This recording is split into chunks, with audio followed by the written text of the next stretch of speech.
وايفتي لآني قل لآني وايفتي لآني وأقلي إلى إسلاني وأقلي إلى إسلاني وقادا بفسي يدا وقادا ولا بيا وقادا بفسي يدا وقادا ولا بيا وقادا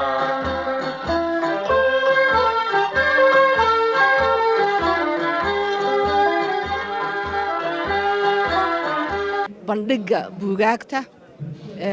aynu ku dhigno dalkeena Somaliland waxay ka markhaati tahay in dalkeenu yahay dal wanaagsan dal nabada dad ay iman karaan marti afarta daafood ee adduunka ka kala timid isku halayn karaan nabadgelyo ku yimaadaan sanadba sanadka kalena bandhigaas uu sii karo waa horumarka Somaliland ummadeedu ay gaadhay ka mid tahay dardaaran طبعا suugaan baa la keenaa afkeena Soomaaliga ah oo inaga lumaya baa ayaa la isxusuusiyaa la xoojiyaa waxa la soo bandhigaa cilmi baaris fara badan imika tan socotaa waa beeraha ayaan u malaynayaa cilmi baaris badan oo caafimaadka suugaanta cilmiyadaas ilaahay badiyay ku wada saabsan ayaa la yimaada aad iyo aad waxaan ugu faraxsanahay sida dhalinyaradu uga soo qayb gasho waayo waxay ka faa'iideysanayaan aqoonta laga keenay inooga timid dalal badan oo adduunka ah jaamacado badan oo adduunka dad wax ka dhiga baa yimaada sida ay iyaguba wadamadooda u dhiseen si ay aqoontooda u kordhiyeen waxyaabo badan oo wanaagsan ayaa laga baran karaa wixii aan inoo cuntamin ama inaga aan nagu habboonayn ama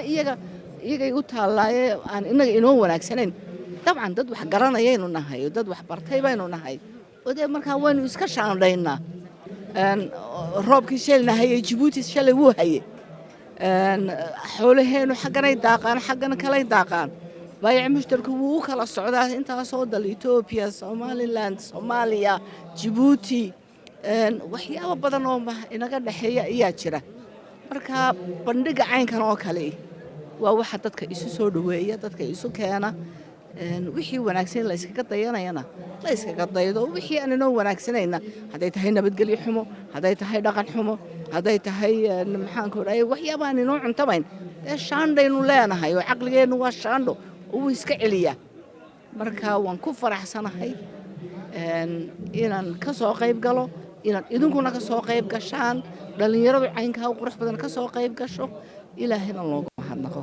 saako aan ku sugannahay xarunta dhaqanka ee magaalada Hargeysa waxa maalintii shalay toole ka bilaabmay bandhiga buugaagta caalamiga ah sanadkii 14aad oo soo uga bilaabmay magaalada Hargeysa waxaan wax ka weydiin doonaa dadweynaha ka soo qayb galay ayagoo ka hadlayna waa kuwan magacaygu waa Yiid Xasan Amuuse waxaan ahay siyaasi imika doorashooyinkii ka qayb galay golaha wakiilada musharaxa laakiin ilaahay qadarin inuu soo baxo maantana waxaan joogaa halkan Hargeysa International Book Fair oo sida muwaadiniinta kale reer Somaliland ba aan eegayo buugaagta la soo bandhigay imika buugan oo habeenkii dhaweyto aan iibsan ayaan fursad u helay inaan soo iibsado marka ma sha Allah dhalinyarada reer Somaliland iyo muwaadiniinta reer Somaliland ee badan ee aqoonta iyo in waayaragnimada kororsanaya waa wax lagu farxo in waddankaagii lagu qaban qaabiyo bandhig buugeed bandhiga buugaagta Hargeysa caalamigina waa muddo soo socday sanadba sanad ka dambeysana uu si fidaya ma sha Allah aad baan ugu tahniyadeynaya ugu hambalyeynaya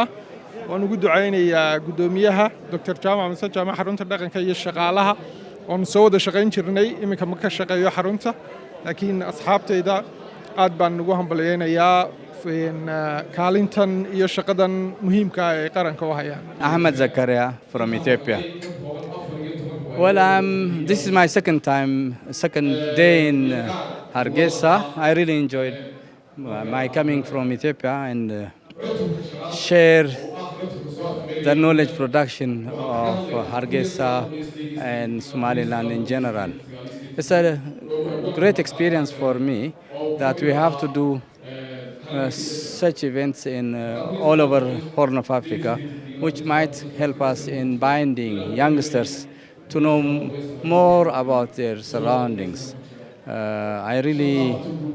see vibrant youngsters coming up with their books. Now they are discussing 2 books. Unfortunately, it's in Somali language. I cannot read it. I miss the knowledge. But I need somebody to translate what they are discussing. Probably my friends will help me later on to know more about the Somali literature in general. I'm presenting my paper tomorrow on manuscripts, and the day after on Islam on Johor. So they have two issues to discuss. With the manuscript, we are going back to history and see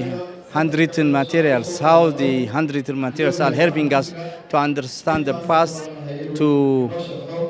at least chart our future. But the youngsters now producing the existing realities of today's Somali reality with more translated works in English, or probably the only link now we have is English is the only language that we can share together along the African countries. So I urge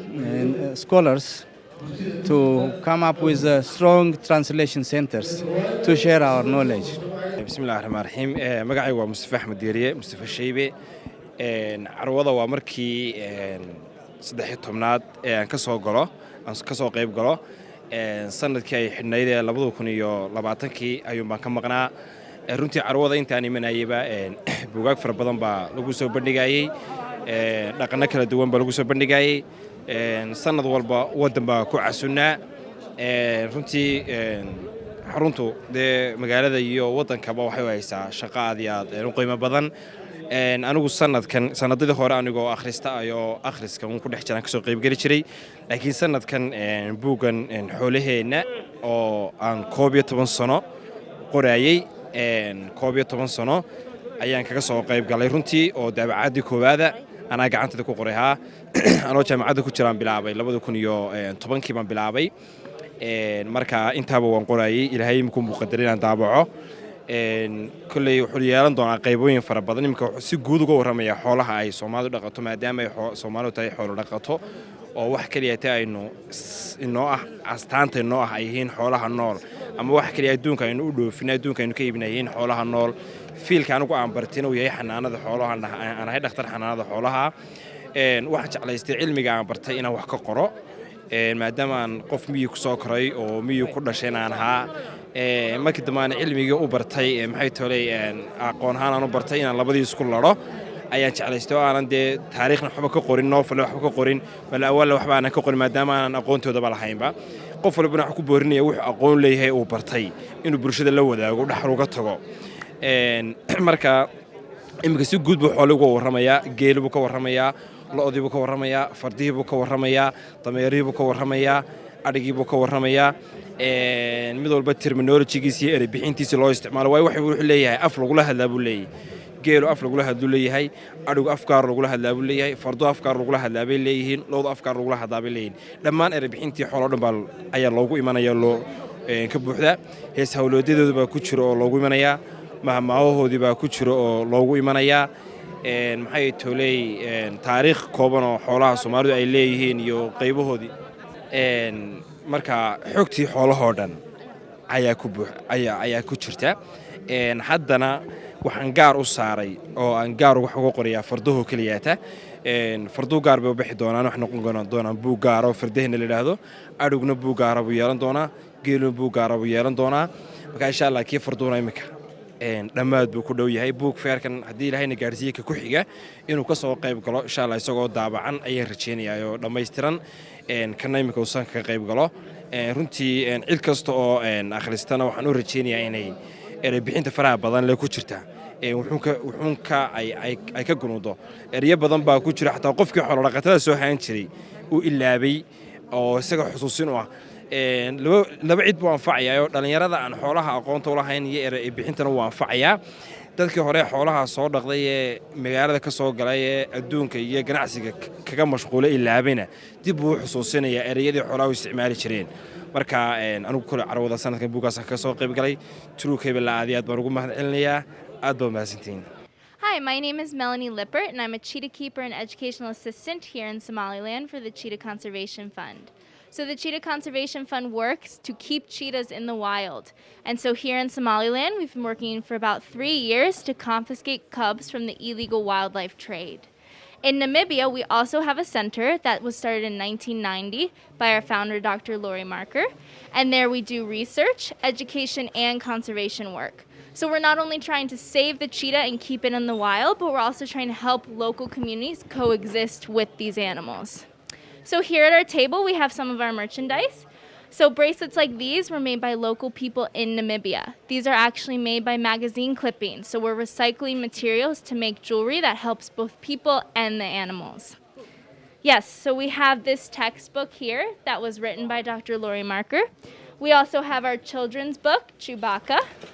And then we have some other books here that were worked on by Dr. Lori Marker and other conservation specialists. So for example, here we have a book that wildlife photographer Susie Esther has helped take photographs for.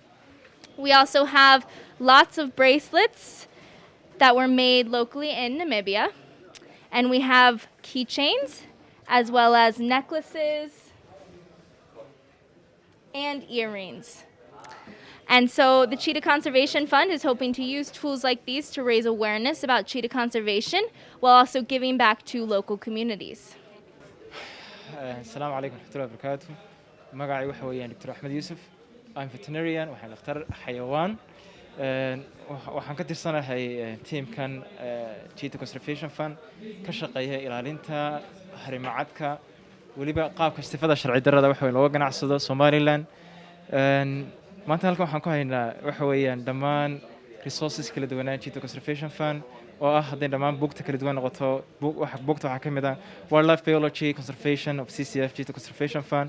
oo qortay waxa dhakhtarad loo yaqaan Dr. Lori Marker waxa kaloo buugta kale waxaa ka mid ah Cheetah Future Books baa ka mid ah waxyaabaha kale ka mid ah Cheetah wax kale mid ah Kids Book wax kaloo ka mid ah buugta waxa weeyaan inta carruurta loogu talagalay waxa weeyaan oo ka warramay waxa weeyaan cheetah macadka laga qoray loogu talagalay waxa weeyaan carruurta iyo dhammaan waxa weey article kala duwan iyo reportadii laga qoray Cheetah Conservation Fund waxa kaloo ka mid ah The Chase of Cheetah ayaa ka mid ah waxyaabahaas oo kale waxa weeyaan waxyaabahaas ka mid ah waxyaabaha soo madhignay iyo qalabka waxa weeyaan inta badan dumarku isku qurxinayeen haday noqoto gacmihii kuwaas ka mid ah waxyaabaha kale ka mid ah waxyaabaha ay dumarku isku qurxiyaan inahaas ka mid ah dukaanka ugu inta badan wuxuu ku yeelaa qaybta centerka loo yaqaan Cheetah Conservation Fund from Namibia aad iyo aad mahadsantihiin inaad soo booqataan True Cable thank you very much magacaygu waa Suhayb waxaan u shaqaynayaa shirkadda Black Camel halkan waxaanu iibinaynaa koobab ay ku qoran yihiin magacayaashii gobolada Somaliland waa ka sida darkasiin imaka kaasi waa laascaanood baa ka qoran dhinacan waxaanu haynaa Boorama halkan waa gobolkii Boorama magacana ku qoran and the capital halkanna waa caasimadii Somaliland marka koobkan waxa ku qoran Hargeysa oo caasimadii Somaliland intanoo kaliya tan kuma koobna waxaanu haynaayo kale book nin Faransiis oo Somaliland yimid uu qoray oo isagoo English iyo French ba ku qoran wuxuu ka hadlayaa adoo sidoo uu arkay Somaliland iyo maxaa la dhahdaa siday Somaliland inay qurux badan tahay waxyaabaha ku yaala iyo siyaabeega dhinacanna waxaanu haynaa face mask oo calankeena qaaliga ee Somaliland uu ku yaalo ya halkanoo postcardadaasoo iyaguna sawirro qaali oo Somaliland ku saabsan ay ku qoran yihiin ay ku sawran yihiin halka imika waa ka sida hadarkasiin and finally sida aad arkaysiin posteradaanu hayno waa postero iyaguna sidoo kale ka ku saabsan gobollada Somaliland waa ka imika kale Berbera aad baan ugu faraxsanahay inaan ka soo qayb galo shirkaddan waxyaabaha ay iibinayso inaan ka qayb galo aan u iibiyo oo markayna ugu horeysay so shirkaddan Black Camel ayaan imkaan ka soo qayb galay waana ku faraxsanahay inta aan u iibinayo alaabaha waa fursad xoog weyn oo saan dad uga qayb galo maxaa la dhahdaa waxaan alaabahan la iibinayo